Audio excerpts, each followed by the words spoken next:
Good afternoon, everyone. I hope that you're having a safe and peaceful holiday with your families. I'm joined today in person and remotely by men and women who are on the front lines running our hospitals across Illinois. Those for whom the pandemic has been made so much worse, with so many unvaccinated people seeking life-saving care, which too often ends in tragic deaths. My deepest thanks to Alan Spooner, President and CEO of Franciscan Health South, who's here with us in person today, Rex Budde, the President and CEO of Southern Illinois Health, who's here virtually, and you'll hear from him a little later, and Colleen Canaday, the CEO of the Carl Broman Medical Center in Bloomington and Carl Eureka. I appreciate all of these healthcare leaders for taking time away from their families during the holidays and for the work that their nurses and doctors and staff are doing. Normally, this is a somewhat restful time of year, a time for the comfort of being with our loved ones, a time for reflection, and a time to give our best to our communities. But I'm here today because, once again, this pandemic is surging and threatening the health of Illinoisans. And I'm here to ask everyone to do their part and to give an update to you all on new resources that the state is providing in this fight. First, get your vaccination. Get your booster. Wear your mask. We're also providing even more convenient options for a booster shot, and we have expanded testing. Today, we're announcing that in addition to the mobile sites that we launched 2 weeks ago, we're surging boosters and vaccination clinics across the state to meet the increased demand driven by the Omicron variant. To get more shots in arms, we are coordinating with local health departments, expanding capacity by assisting them with surge staffing to help administer the vaccinations. We are more than doubling personnel by adding at least 100 people to regional sites, administering vaccinations, preparing vaccine doses for clinic personnel, and doing data entry.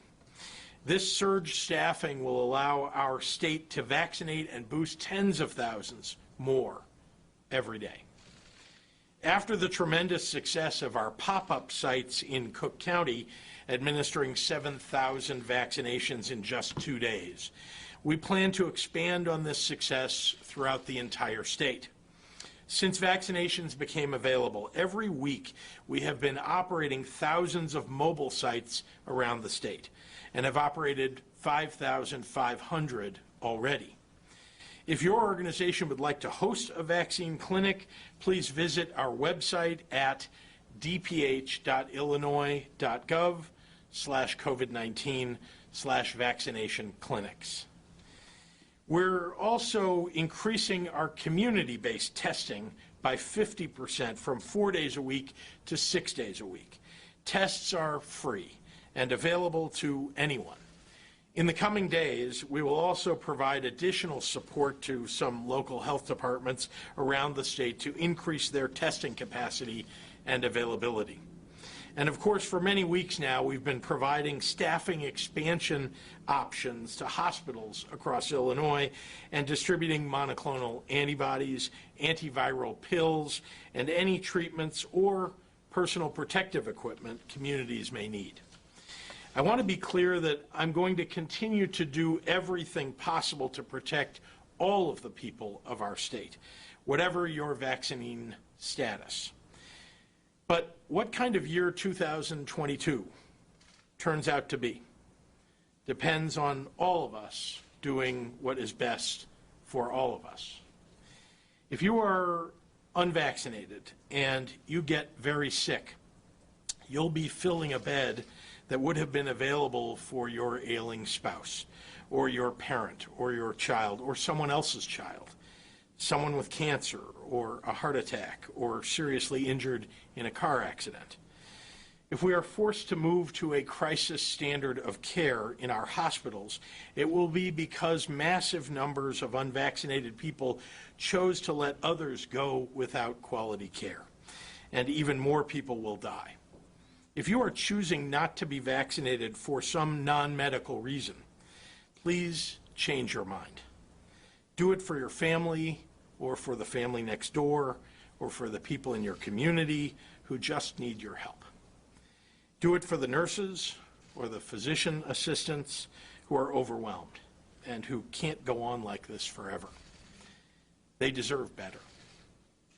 And with that, I'd like to turn it over to Dr. Ezike. Doctor.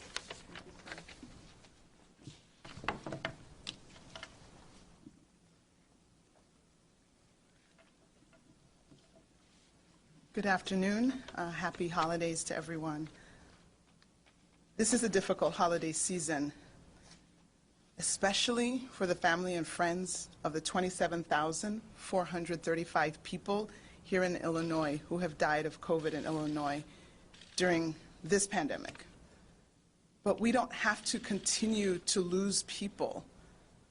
We are not in the same place that we were at the beginning of this pandemic or even a year ago. We have a vaccine. We have a vaccine that's highly effective, and it can prevent severe illness and death if we take advantage of this effective tool.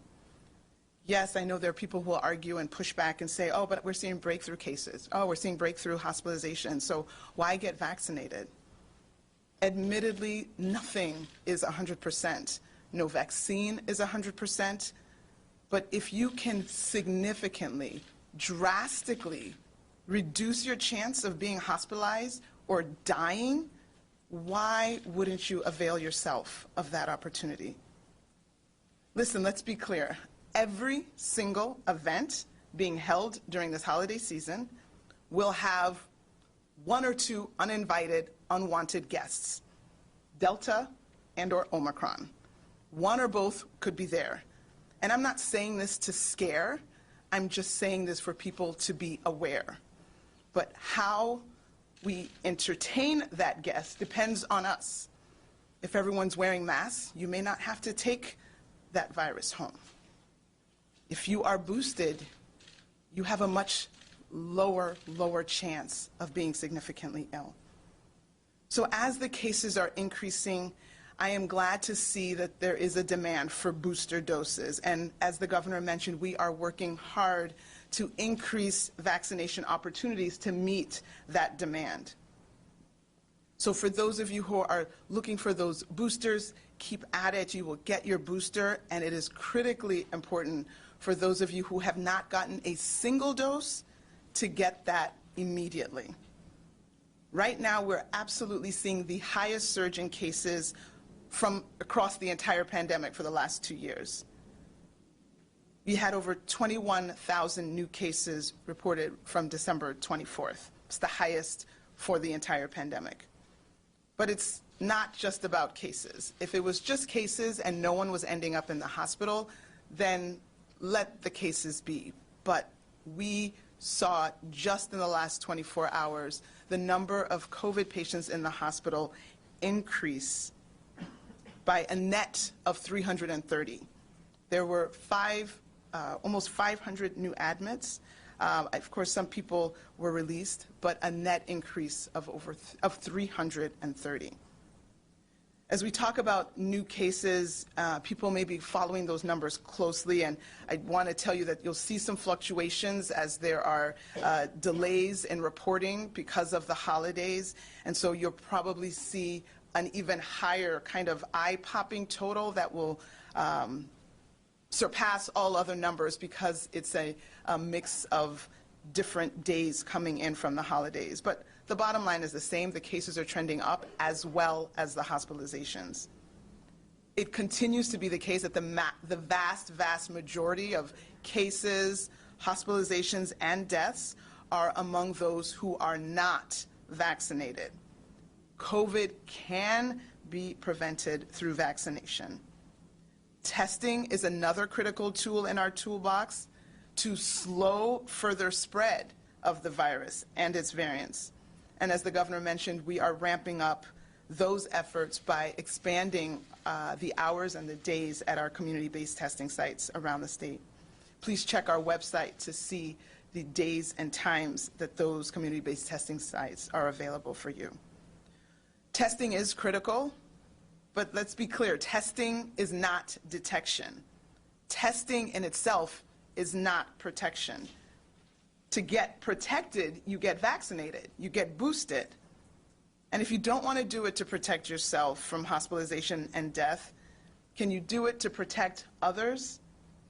Can we do it as a sign of respect for the men and women in our hospitals and our healthcare systems who are overwhelmed and exhausted? While I was trying to get last-minute presents for people in my family, I remember that there are people in the emergency room and in the hospitals tending to new COVID patients as well as non-COVID patients. And they are there to serve us while we are enjoying our families. We owe them a break. Let's prevent the preventable hospitalizations.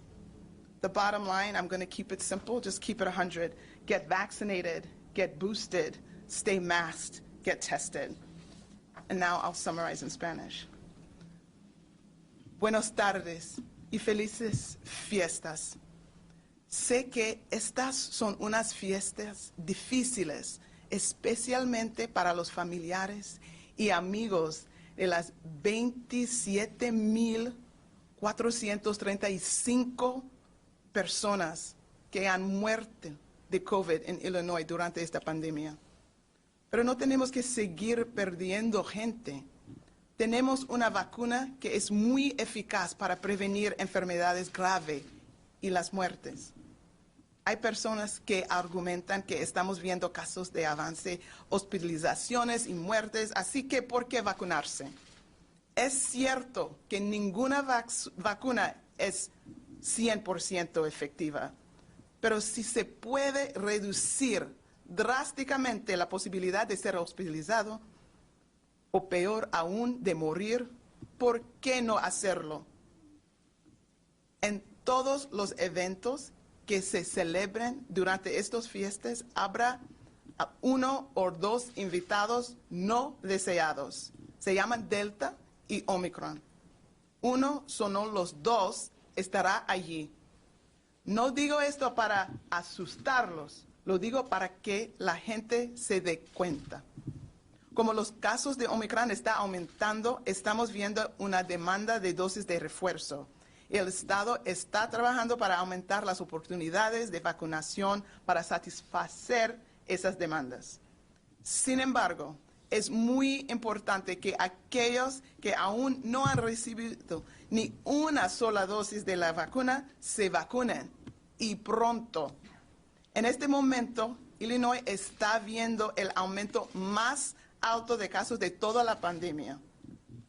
Informamos de un aumento de casi 21,000 casos por el 24 de diciembre.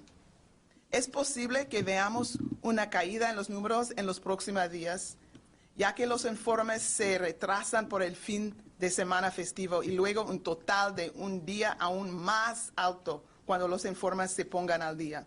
Pero el resultado final es que los casos tienden a aumentar. La gran mayoría de los casos, las hospitalizaciones y las muertes aún se encuentran entre los que no están vacunados. Pero el COVID se puede prevenir mediante la vacunación. Las pruebas son otra herramienta crítica para frenar la propagación del virus y sus variantes. Y como el gobernador mencionó, el Estado está ampliando los días y las horas de nuestros sitios de pruebas basadas en la comunidad en todo el Estado. Aunque las pruebas son fundamentales, las pruebas son de detección, no de protección. Para protegerse, vacúnese y reciba un refuerzo. Si no lo hace para protegerse de la hospitalización y la muerte, hágalo para proteger a sus seres queridos. Hágalo como una señal de respeto por los hombres y mujeres de nuestros hospitales y de nuestros sistemas de salud que están abrumadas. y agotados. La conclusión, muy simple, vacunarse, reforzarse, hacerse las pruebas y mantengan sus máscaras. Muchísimas gracias. And with that, I will turn it on to Mr. Alan Spooner.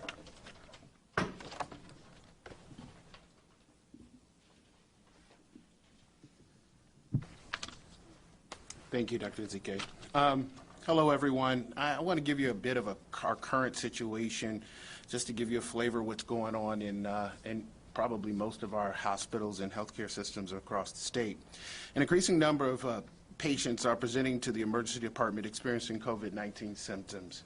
Consequently, over the past 3 weeks, COVID-19 cases have grown 4 times, from 10% of our inpatient census to 42% of all of our patients. And more than 70% of our critical care patients are COVID-19 patients, with unfortunately 30% of them requiring a ventilator.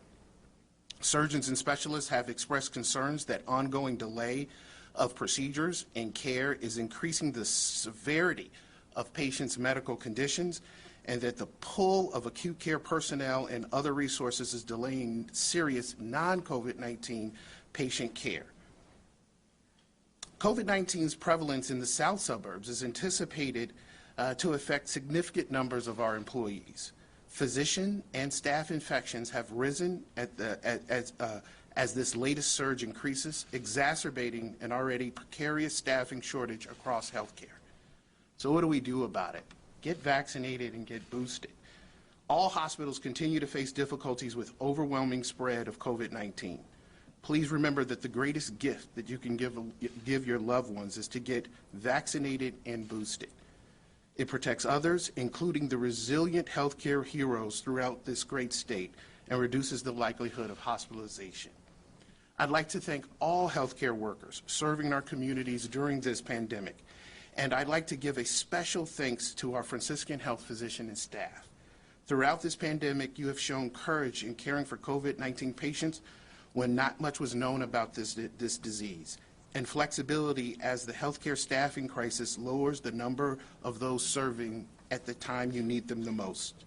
I ask everyone, please get vaccinated, boosted, and wear a mask to protect your loved ones and our healthcare workers who have already sacrificed so much over the past 2 years caring for our neighbors, friends, and family.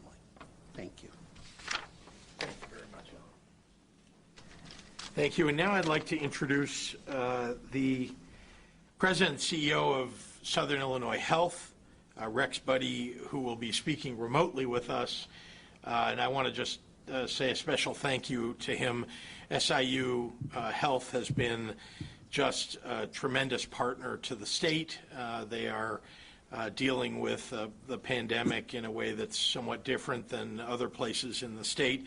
And I just am grateful for the advice and for the help that Rex Budde has given to us, to IDPH, and of course to all the people that they've treated. So, Rex. Thank you, Governor. Yeah, I appreciate the opportunity to have a brief conversation with everybody. No big surprise, we're seeing the same sorts of things in Southern Illinois. Fully 40% of our medical beds are occupied with COVID patients. We're at 54 patients this morning. We treated or tested 450 patients over the weekend and are booked the rest of the week in trying to test people. So we're really up against it. Finding the staff to open more testing sites is a critical need, but my conversations with the governor and others at the state, they're doing everything they can to help us down here. I would echo a couple things that have been said already. Get vaccinated. People are dying from this virus that don't need to die. Imagine being a nurse or a physician or a care tech. You have to look at this and deal with this every single day. The staff is worn out. Nurses are worn out. Physicians are worn out. We've been at this for almost 2 years now. The number one thing that we can do is get vaccinated. We have had to delay heart care patients. It's been harder to care for stroke patients because we've had to devote so many resources to COVID. So please, if you haven't been touched by COVID, if you wait long enough, you will. Get vaccinated, wear your mask. Do this not only for yourself, but for your loved ones, for the caregivers in your region. It'll make a big difference. And I do sincerely appreciate what my nurses, my physicians have been through, and I can't speak kindly enough with all the support that we've gotten from the state. So thank you very much, and please get vaccinated. Thank you very much, Rex. Now I'd like to introduce Colleen Kennedy, the CEO of Carl Broman Medical Center in Bloomington and Carl Eureka, and she'll also be speaking with us remotely. Colleen? Thank you, Governor Pritzker. The COVID pandemic has me thinking a lot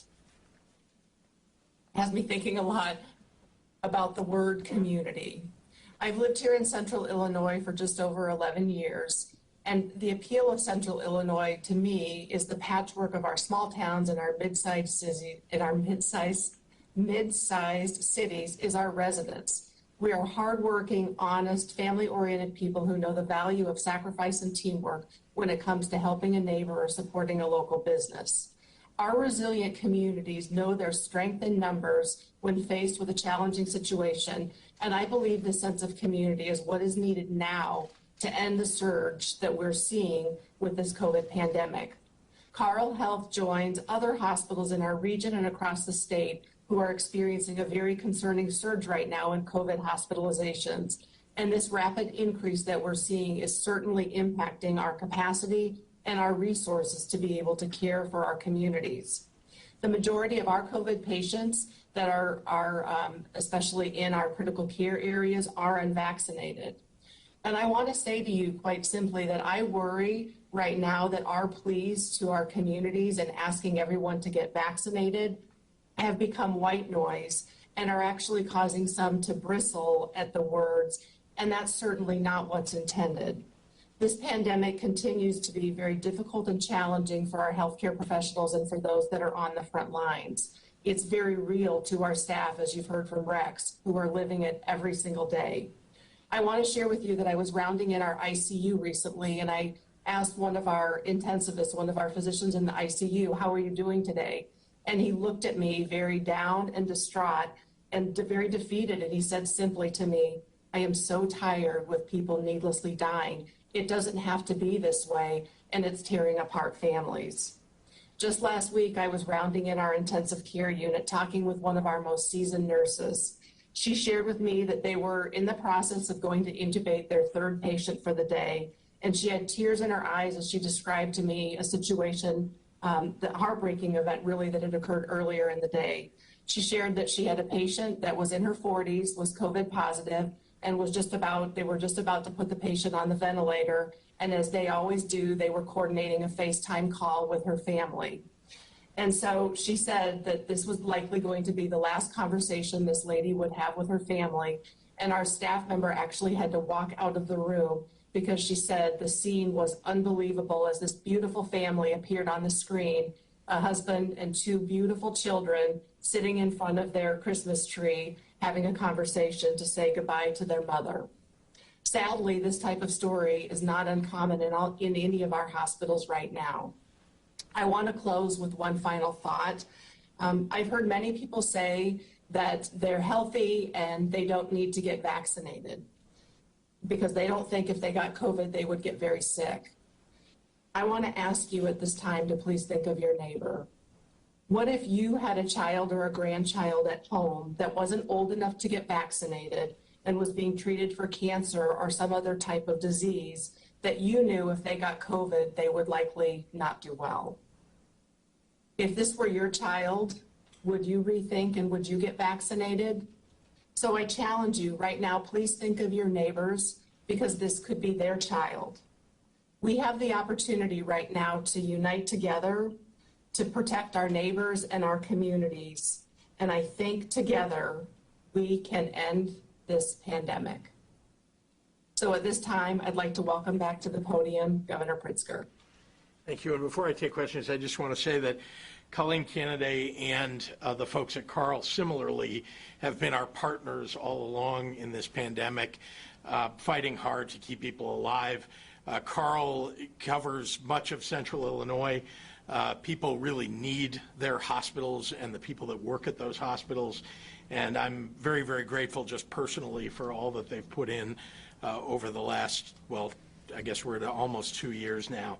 And so I plea with all of you, as Colleen has, to do the right thing, get boosted, get vaccinated, wear your mask, keep people safe. So thank you, and happy to take any questions from Tamat. Governor, can we talk about New Year's Eve? Parties are still a go, vaccine mandates are optional. Did you consider restrictions for New Year's Eve? Well, what we've done is to make sure that people know that getting vaccinated, getting boosted, and wearing your mask is the best thing that you can do to keep yourself safe. People obviously should take extra care. You heard Dr. Ezike talk about the fact that people who are, getting together and think that everything is safe, everybody can take their masks off. Omicron and Delta are coming to your party. So you need to think twice about how many people will be gathered together, keeping social distancing if you're at a party, and if you can't, leave. Governor, the General Assembly begins its next session next week, or it's scheduled to. This is a two-part question. What are your priorities going into this next session? And the second part of that is how are those priorities going to be impacted by the rise in COVID cases? Well, let me take the second part first. I have spoken with the leaders. We're all watching these numbers carefully. As you know, we've had to take extra precautions for the legislature when things have gotten very bad within COVID. And so I'm watching it as they are for how many days will they actually be in person, in session. They both have remote committee meetings available, which is much of what happens in the early part of a legislative session. So I imagine that they'll be using that. In terms of my priorities, I have one priority every session that is the number one priority, and that's balancing our budget, making sure that we're doing the right thing to put our state in, on firm fiscal footing, to continue to get credit upgrades as we have, and to make sure that we're providing the services that people need. Governor, good afternoon. Sorry, I just want to apologize. I just saw him first. Yes, sir. Governor, will you be watching what happens in Cook County and Chicago closely regarding the proof of vaccination mandates? And are there any statewide mitigations being considered right now?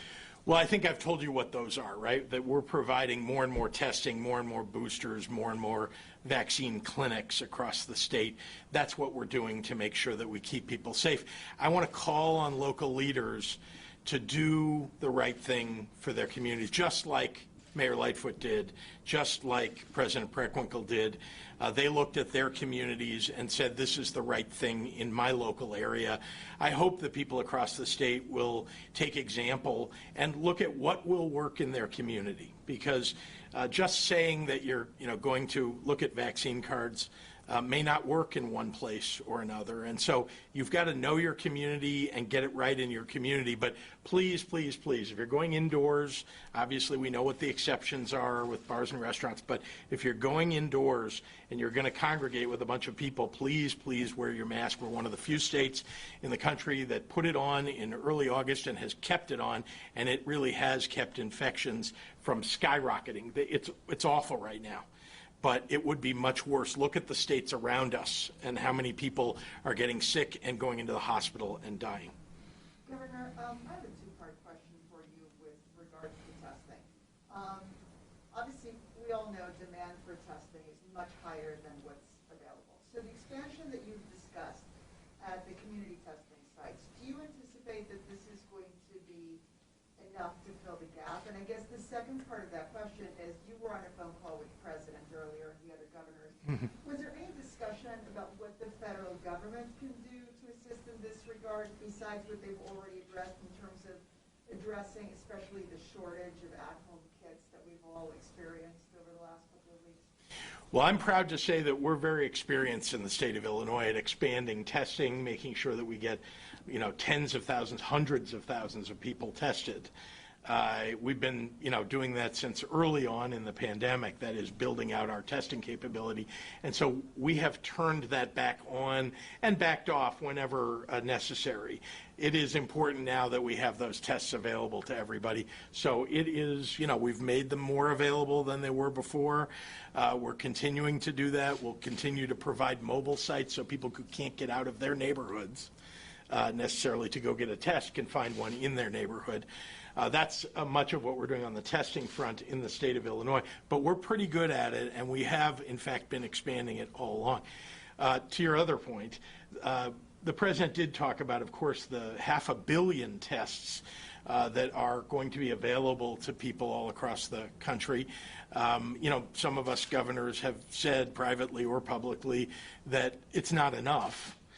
Because if there are 300 million Americans, more 330 million or so Americans, and even if you said only half will test, that's not very many tests. And we know that in many work circumstances, it is important for people to test repeatedly.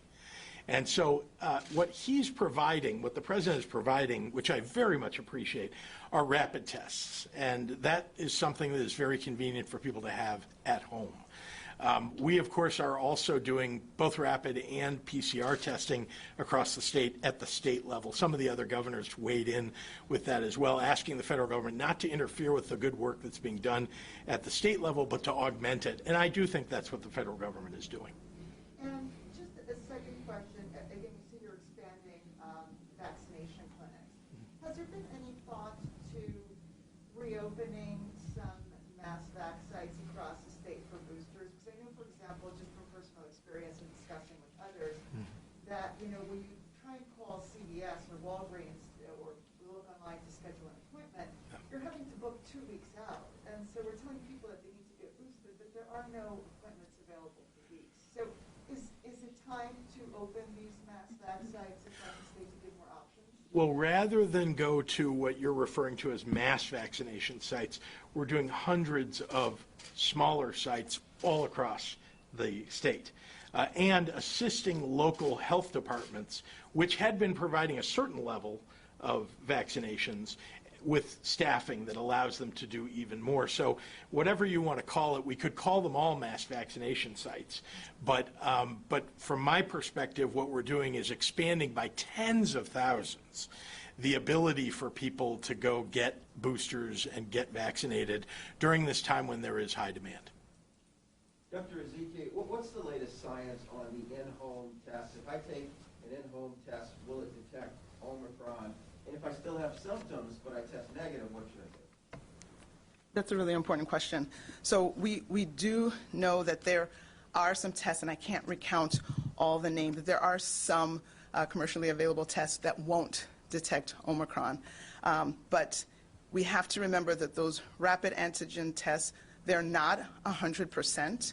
So if you have symptoms and have a negative test, I would still be very cautious, probably stand down, for sure wear a quality mask while you get maybe the PCR test, which you can get at the community-based testing sites, to confirm. But remembering that if someone is saying, hey, I'm going to get tests because I'm going to go hang out with this group of family friends for the weekend, that test, even if it was accurate and it's negative, is only speaking for that day. And so unless you are testing every single day with the rapid test, you can't continue. You could be negative today but have COVID the next day. And so making sure you're aware of that, it just shares with you what that test means and what it doesn't mean. And definitely if you're symptomatic and you get a negative COVID test and there's reason for you to think that you've been exposed to COVID, which essentially everybody has, then you might want to confirm that either with another test or also getting a PCR test. Doctor, can you explain to readers and viewers how the number of cases is determined? How are those numbers aggregated? Where do they come from? The positive tests for COVID? On a daily basis, where do the numbers come from? Are they reported from hospitals and clinics, or how is it arrived at? So anyone who is doing testing, again, not the home test, so there are a large number of additional tests that are not recorded in our numbers. People who are doing in-home tests, those do not get reported through any portal. But any testing site, our community-based testing sites, the tests that are happening at hospitals, at clinics, all of those they're required to send in both positive and negative tests so that we understand how many total tests were done, whether negative or positive, and then, obviously we're counting the positives out of all of those tests that were done from all the sites, but no private home tests are recorded in that.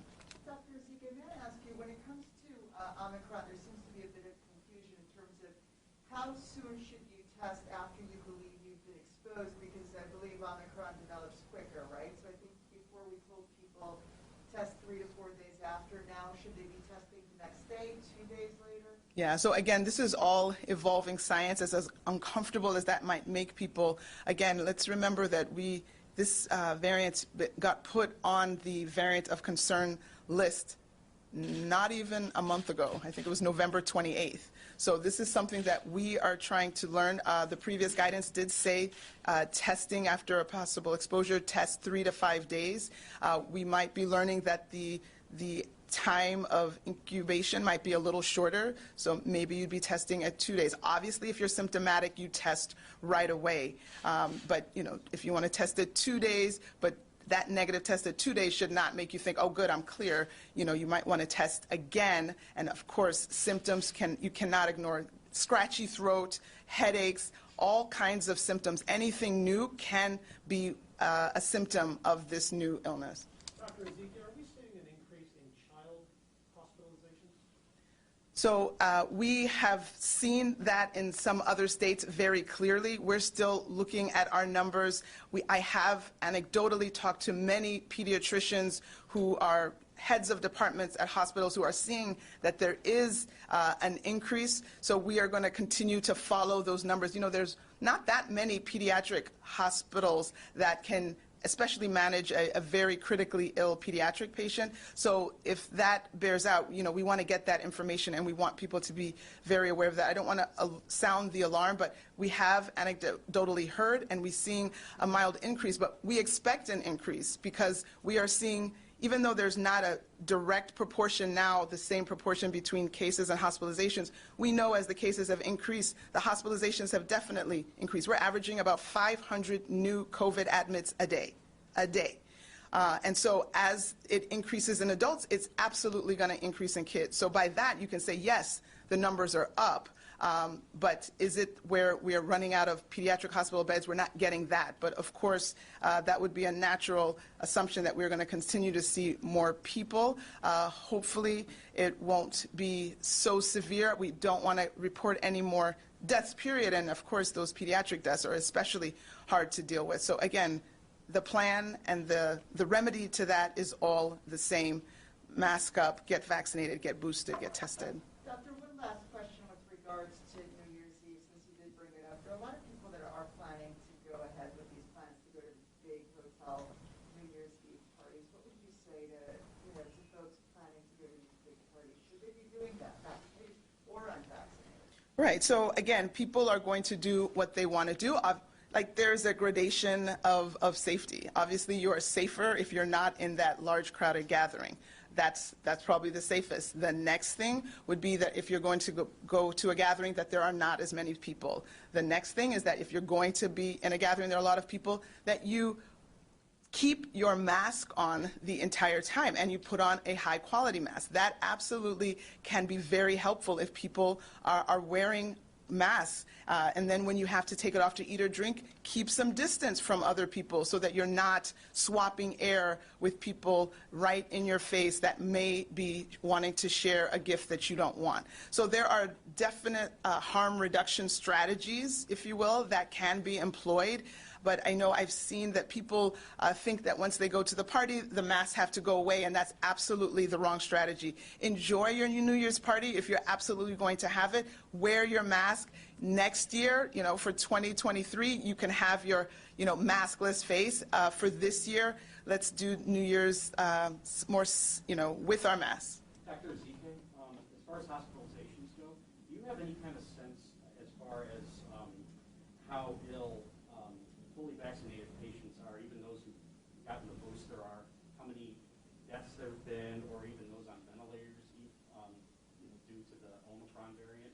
So again, I know that we're talking a lot about Omicron. As we are doing sequencing, we're not seeing that everything is Omicron. We still have a lot of Delta, especially central Illinois, other parts outside of the Chicago, Collier County areas. Or even just in general, Yeah, so in general, we are seeing illness. We have had illness and hospitalization that is due to Omicron, but I know that the reports are saying that it's less severe. Maybe that is true for the masses. Again, we are new to this. We've had this in our state probably only reported for the last couple of weeks, so we need more data. I don't think you can make definitive statements based on just a handful of people. You need a little bit more data, but we don't want to take any chances. We don't want to gamble, no Russian roulette. Let's try to prevent the hospitalization in the first place, whether it's a mild one or a severe one. I think we would all prefer to prevent that hospitalization in the first place. Doctor, can you remind people about comorbidities or pre-existing conditions that make any of these variants worse? Yeah, so again, there's no change in what we are talking about in terms of who is at risk. People over the age of 65, that's, it's a risk factor that you can't adjust, right? People older age, people who have heart disease, that can be hypertension, that could be CHF, congestive heart failure, people who have liver disease, kidney disease.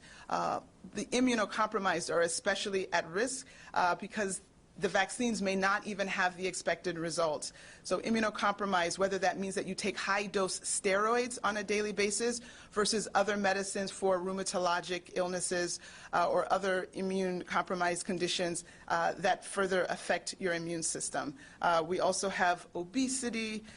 We have, I said kidney disease, recent cancer patients, recent transplant patients.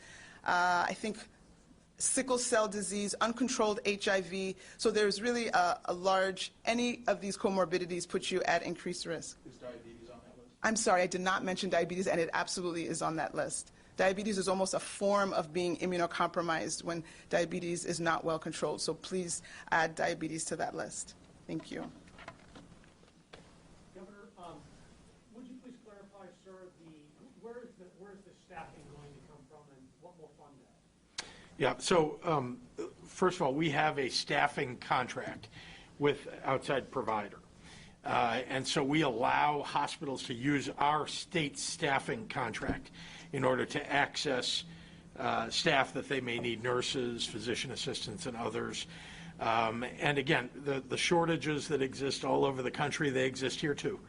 And so we're doing our best to make sure that we give every access to our hospitals to make sure they get the staffing that they need. That's one place. The federal government also has some Army staffing, medical staff that they can provide. We have not received any of those here in the state of Illinois yet, but they are in other states, and we have made requests for that. So those are just examples. And then I would say Dr. Zike will tell you about IDPH staff who are augmenting the work of local public health departments, especially during this surge, to help them with both testing and with vaccinations. Great. Thank you, everyone. Merry Christmas. Happy holidays to everyone.